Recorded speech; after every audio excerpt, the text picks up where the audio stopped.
Hi friends, எல்லாருக்கும் வணக்கம். So இந்த வீடியோவில் நம்ம எந்த லெசன் பார்க்க போகிறோம் அப்படின்னா 11th ஸ்டாண்டர்டில் இருக்கக்கூடிய தமிழகத்தில் அரசியல் வளர்ச்சி. ஸோ இந்த லெசன் தான் நம்ம பார்க்க போகிறோம். ஓகேங்களா, இந்த லெசனில் நிறைய இயர்ஸ் வரும். ஓகேங்களா, ஸோ ஃபஸ்ட்லேயே இயர்ஸ் பாக்ஸ் வந்து கொடுத்துருப்பாங்க. ஸோ அதை ஸ்டார்ட் பண்ணிடலாம். 1914 திராவிட கழகத்தின் தோற்றம். ஓகேங்களா, ஸோ அப்போ 4 அப்படின்னு இருக்குது. கழகத்துலேயும் மொத்தம்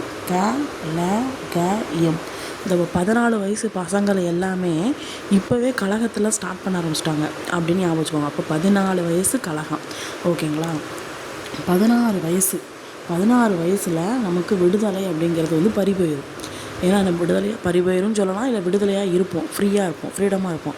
ஏன் அப்படின்னா 16 வயசில் அந்த 12th இந்த இதெல்லாம் முடிய போகிற ஒரு ஸ்டேஜ் அப்படின்னு சொல்லி வச்சுக்கலாம். இல்லை அந்த 16 வயசில் வந்து நம்ம 12th ஸ்டாண்டர்ட் படிக்கிற ஒரு 11th 12th ஸ்டாண்டர்ட் படிக்கிற ஸ்டேஜ். ஸோ அப்போ வந்து விடுதலையே போயிடும். உட்காந்து படின்னு தொல்லை பண்ணுவாங்க. ஓகேங்களா, அப்படி ஞாபகம் வச்சுக்கோங்க. 14 வயசில் பசங்கள்லாம் கழகம் ஆரம்பிச்சிடுறாங்க. 16 வயசில் வந்து விடுதலையாக இருக்க விட மாட்டாங்க. ஏன்னா 11th 12th எக்ஸாம் நம்ம எழுதுவோம். ஓகேங்களா, 17 அப்படின்னா வாரத்தில் 7 நாளும் நமக்கு நீதி வேணும்னு கேட்டுக்கிட்டே இருப்போம். ஓகேங்களா, எனக்கு நீதி வேணும் அப்படின்னு சொல்லி ஒருத்தர் கேட்டுக்கிட்டே இருக்கிறார். ஓகேங்களா, ஸோ 17 7 நாளும் நீதி வேணும். ஓகேங்களா, 19 அப்போ 2 இருக்குது. ஓகேங்களா, ஸோ இந்த 19 இந்த இடத்துல இப்படி 19 இருக்கா, இதை கொஞ்சம் இப்படி போட்டிங்கன்னா மா மாதிரியே இருக்கும். அப்படி திருப்பி பார்த்தீங்கன்னா மா மாதிரியே இருக்கும். ஸோ மாண்டெகு செம்ஸ்ஃபோர்ட் சீர்திருத்தம். ஓகேங்களா, ஸோ 19 மாண்டெகு செம்ஸ்ஃபோர்ட் சீர்திருத்தம் அப்படி கூட ஞாபகம். இல்லை போர்டு வந்து 2 போர்டு இருக்குது, 2/19. ஓகேங்களா, அப்போ 2 போர்டு இருக்குது அப்படின்னு ஞாபகம் வச்சுக்கலாம். நெக்ஸ்ட்டு 25 சுயமரியாதை. உனக்கு காவாசின்னா என்னது? 25 தானே காவாசிமோ. ஸோ அரைங்கிறது 500, முழுசு அப்படிங்கிறது வந்து 1000 1 அப்படின்னு சொல்லுவோம். அப்போ அல்லது 100 அப்படிங்கிற மாதிரி சொல்லுவோம். அப்போ உனக்கு காவாசியாவது சுயமரியாதை வேணும். ஓகேங்களா, காவாசி சுயமரியாதை. ஓகேங்களா, ஸோ அதுக்கப்புறம் 37 ராஜாஜி தலைமையில் காங்கிரஸ் அமைச்சரவை உருவாக்குறது. ஓகேங்களா, ஸோ 37 ஸோ ராஜாஜி தலைமையில் காங்கிரஸ் அமைச்சரவை உருவாக்குது. இது எப்படி ஞாபகம் வச்சுக்கலாம் அப்படின்னா, அதுக்கு முன்னாடி இன்னொன்று 37 நடந்திருக்கும், இந்திய எதிர்ப்பு போராட்டம். இப்போது வாரத்தில் 7 நாள் இருக்குதுன்னு வச்சுக்கோங்க. 3 நாளும் நீங்கள் ஹிந்தி படித்தே ஆகணும் அப்படின்னு சொல்கிறாங்க. உங்களுக்கு வந்து கோபம் வருது, அதெல்லாம் முடியாதுப்பா அப்படின்னு சொல்லிட்டு ஹிந்தியை எதிர்த்து போராட்டம் பண்ணுறீங்க. ஓகேங்களா, ஸோ வாரத்தில் 7 நாள் இருக்குது அப்படின்னா இப்போ ஹிந்திலாம் சொல்லிக் கொடுக்காங்களா ஸ்கூலில்.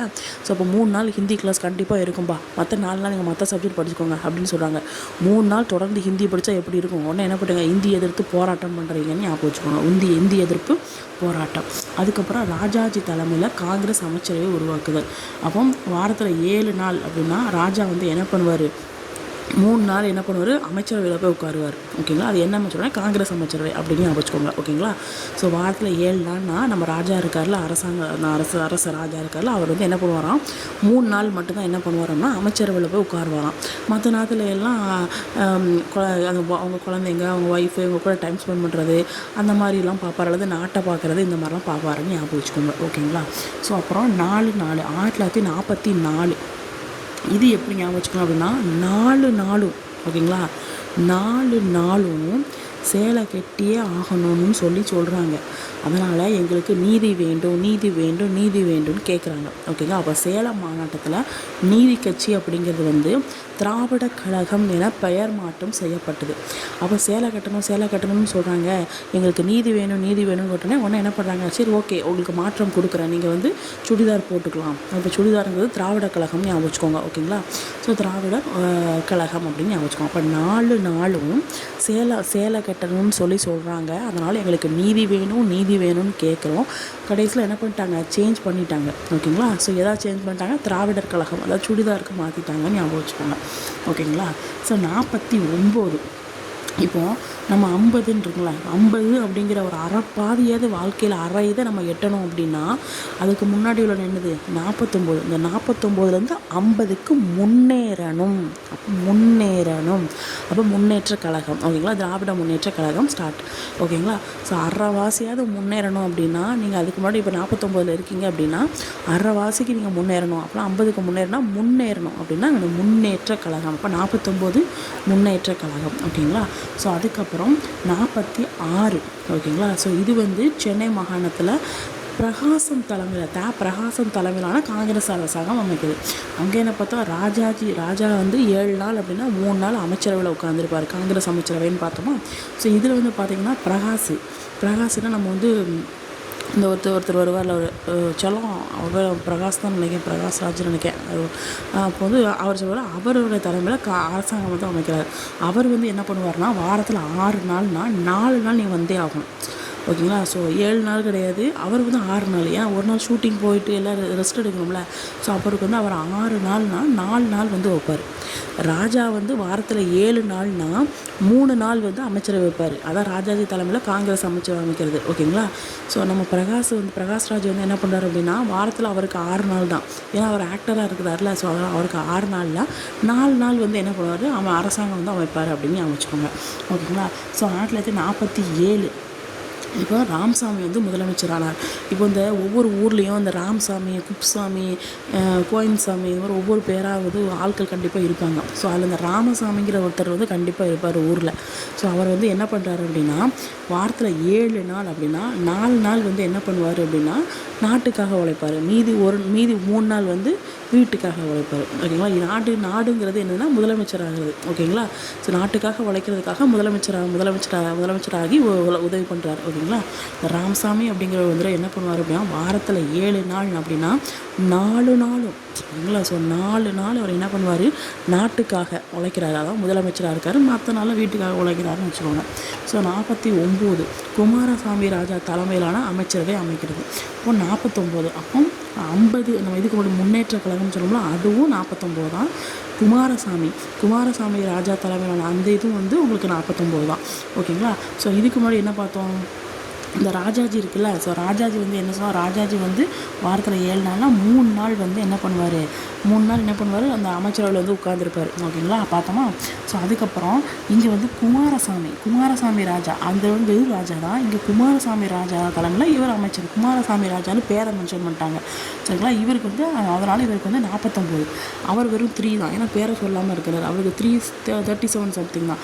இவர் வந்து பேரை சொன்னார்னா இவருக்கு 47க்கு மேலே 49 ஓகேங்களா. ஸோ 52 இது எப்படி ஞாபகம் வச்சுக்கலாம் அப்படின்னா இப்போது ஃபஸ்ட்டு 5 தான் இருந்தாங்க. எதுக்கு, பொது தேர்தல் வைக்கிறதுக்கு 5 தான் இருந்தாங்க. அப்புறம் 2 எடுத்து வச்சுட்டு போய் என்ன பண்ணுறாங்க, பொது தேர்தல் வச்சுட்டாங்க ஓகேங்களா. 5 இருந்த ஒரு எலெக்ஷனுக்கு, பொது தேர்தல் எலெக்ஷனுக்கு ஃபஸ்ட்டு 5 இருந்தாங்க. அதுக்கப்புறம் 2 எடுத்து வச்சு என்ன பண்ணிட்டாங்க, முன்னேறிட்டாங்க ஓகேங்களா. ஸோ 5 இருக்கிறவங்க 2 எடுத்து வச்சு முன்னேறிட்டாங்க ஓகேங்களா. அதுக்கப்புறம் 5, 6. ஸோ இது வந்து 5 நல்லா கேட்டுக்கோங்க, 5 அப்படிங்கிற ஒரு நம்பரை 6ஆக என்ன பண்ணிட்டாங்க, மறுசீரமைப்பு பண்ணிட்டாங்க. 5 அப்படிங்கிற ஒரு நம்பரை 6ஆக என்ன பண்ணிட்டாங்க, மறுசீரமைப்பு பண்ணிட்டாங்க. அப்போ 5, 6, 56ங்கிறது வந்து மாநில மறுசீரமைப்பு சட்டம் ஓகேங்களா. ஸோ அதுக்கப்புறம் இந்தி எதிர்ப்பு போராட்டம், அதாவது இந்தி எதிர்ப்பு போராட்டம் பண்ணுறோம்ல, அப்படி பண்ணும்போது உங்களுக்கு எல்லாத்துக்கும் என்ன பண்ணுவாங்க, ஆரஞ்சு பழம் கையில் கொடுப்பாங்க ஓகேங்களா. அப்போ அது ஆரஞ்சுன்னா என்னது, 65 ஓகேங்களா. ஸோ அதுக்கப்புறம் 67 பார்த்தீங்க அப்படின்னா CN அண்ணாதுரை அவருடைய தலைமைக்கு கீழே வந்து திமுக வந்து அமைக்கப்பட்டுச்சுன்னு சொல்கிறாங்க. ஸோ இது எப்படி ஞாபகம் அப்படின்னா நம்ம அண்ணாக்கள்லாம் இருப்பாங்கள, கூட பிறந்தவங்க இருப்பாங்கல்ல. ஸோ அவங்க வந்து நமக்கு ஹெட்டாக இருப்பாங்க, அப்படிதான் நமக்கு மேலே அவங்க தானே, அவங்க கீழே தான் நம்ம திமுக ஓகேங்களா. நம்மளாம் திமுகனா அக்கான்னு கூட வச்சுக்கோங்க ஓகேங்களா. ஸோ அவங்க கீழே தான் அக்கா இருப்பாங்க, அதுக்கப்புறம் ஒருத்தராக இருப்பாங்க அப்படின்னு வச்சுக்கோங்க. ஸோ அப்போ அவர் அந்த அண்ணா வந்து என்ன பண்ணுவாங்கன்னா எப்போவுமே வாரத்தில் 7 நாள்னா 6 நாள் அவன் தான் ஹெட்டாக இருப்பான். ரிமோட்டை பிடுங்கிறதும் சரி, இல்லை ஏதாவது சாப்பாடு இது பண்ணுறதும் சரி, அவனுக்கு தான் ஃபஸ்ட்டு ப்ரிஃபரன்ஸ் கொடுப்பாங்க. அப்போ வாரத்தில் 7 நாள் 6 நாள் அவனுக்கு தான் ப்ரிஃபரன்ஸு. அந்த ஒரு நாள் ஞாயிற்றுக்கிழமை மட்டும் நமக்கு ப்ரிஃபரன்ஸ் கொடுப்பாங்க, ஏன்னா அப்போ வந்து அப்பா வீட்டில் இருப்பாங்க.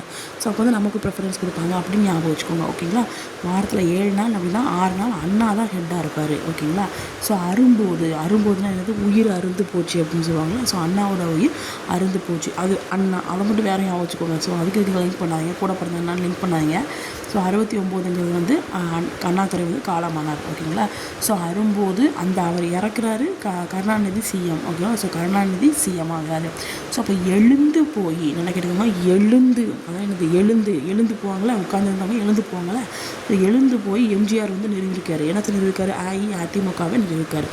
எழுந்து போய் எம்ஜிஆர் அஇஅதிமுகவை நிறுவிருக்காரு ஓகேங்களா. ஸோ 7 நாளும் ஓகேவா? வாரத்தில் 7 நாள் அப்படின்னா ஓகேங்களா, 7 நாள் அப்படின்னு ஞாபகம் வச்சுக்கலாம். அல்லது 7 நாளில் 4 நாளாவது உங்களுக்கு தன்னாட்சி அப்படிங்கிறது ஒன்று வேணும். நீங்கள் தன்னிச்சையாக ஒன்று செயல்படணும் அப்படின்னு ஞாபகம் வச்சுக்கோங்க. தன்னாட்சி ஓகேங்களா? தன்னாட்சி தீர்மானம் சட்டப்பேரவையில் நிறைவேற்றியது. ஓகேங்களா? ஸோ இந்த இதுக்கான ஷார்ட்கட் வந்து உங்களுக்கு புரிஞ்சிருச்சா? ஸோ இதுதான் வருஷத்துக்கான ஷார்ட்கட்டு. ஸோ இந்த இதை வந்து உங்களுக்கு வந்து பார்ட் 2 வீடியோவில் அப்படியே எக்ஸ்ப்ளனேஷன் கொடுத்துட்றேன். ஸோ இந்த ஷார்ட்கட்டை மட்டும் இன்னும் அகைன் நீங்கள் பார்த்துட்டிங்கன்னா கண்டிப்பாக உங்களுக்கு இந்த ஃபுல்லாக எதுவுமே மறக்காது. ஓகேங்களா? ஸோ ரிவைன் பண்ணி பாருங்கள். ஓகேங்களா? ஸோ இது வந்து ஷார்ட்கட்டுக்கு மட்டும். ஸோ அடுத்துலேருந்து எக்ஸ்ப்ளனேஷன் வீடியோ வந்து வந்துடும். ஓகேங்களா?